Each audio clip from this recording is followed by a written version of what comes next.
Assalamualaikum warahmatullahi wabarakatuh.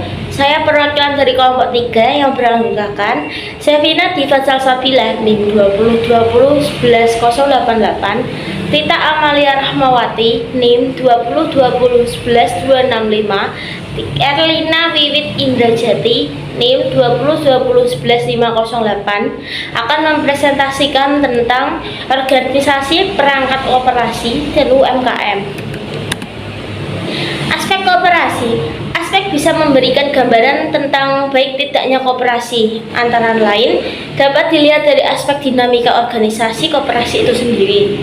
Koperasi memiliki perangkat organisasi yang terdiri atas rapat anggota, pengurus, dan pengawas. 1. Rapat anggota. Perangkat organisasi koperasi yang memegang kekuasaan tertinggi dalam koperasi.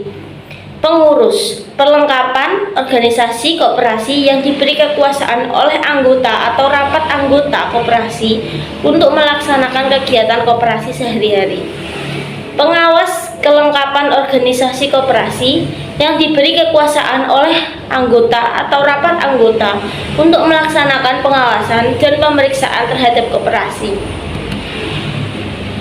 Tujuan koperasi: 1. Mewujudkan masyarakat yang maju, adil, makmur dalam kehidupan.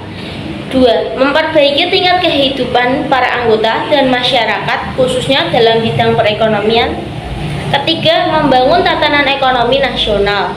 4. Garis besar dari tujuan organisasi koperasi tersebut tercantum dalam fungsi koperasi yang terdapat dalam UU Nomor 25 Tahun 1992 Pasal 4 yang berisi membangun dan mengembangkan potensi serta kemampuan ekonomi anggota khususnya dan masyarakat umumnya untuk meningkatkan kesejahteraan ekonomi dan sosial rakyat.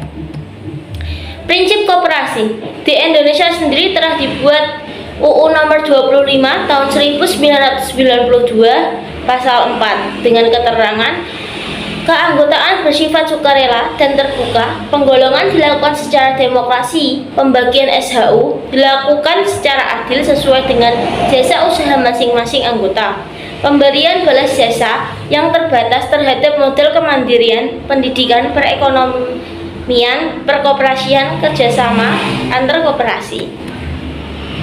Kriteria koperasi: mempunyai akta pendirian atau perubahan anggaran dasar sesuai dengan ketentuan yang berlaku, telah memberi dan memiliki badan hukum yang sudah disahkan oleh pemerintah. 3. Telah melaksanakan rapat anggota tahunan atau RAT, buku akhir dilengkapi dengan neraca dan perhitungan hasil usaha koperasi dan susunan pengurus atau pengawas. Untuk unit usaha simpan pinjam wajib memiliki modal sendiri minimal 15 juta dan dikelola secara terpisah yang membuktikan dalam neraca buku tahunan berjalan. Diutamakan bagi koperasi yang memiliki peringkat minimal cukup sehat.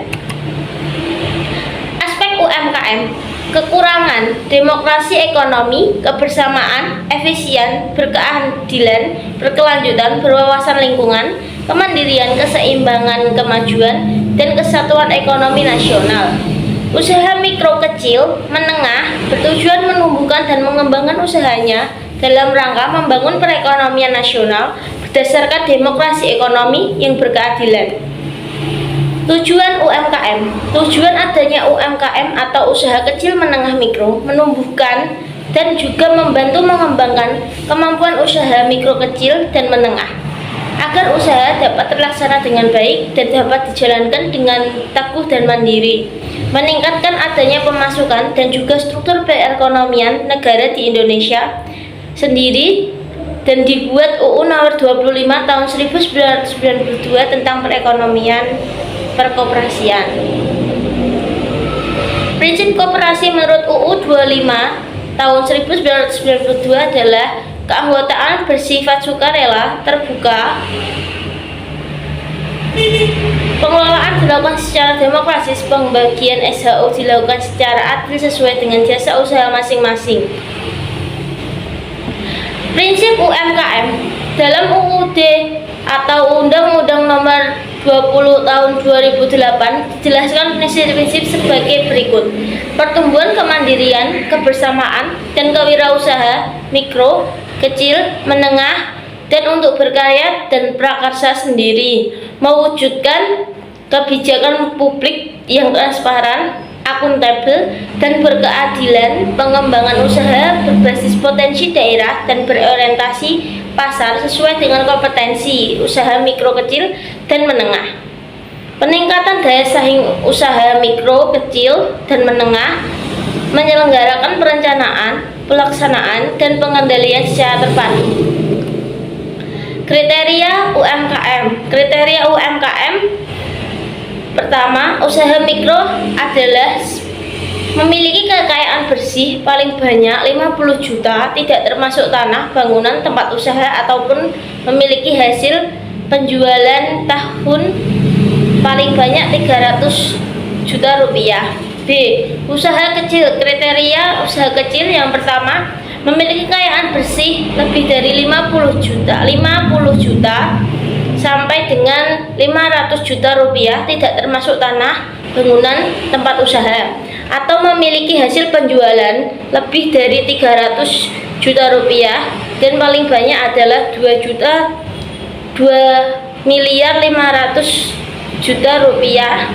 Yang ketiga, usaha menengah memiliki kriteria A, memiliki kekayaan bersih minimal 500 juta dan paling banyak 10 miliar rupiah.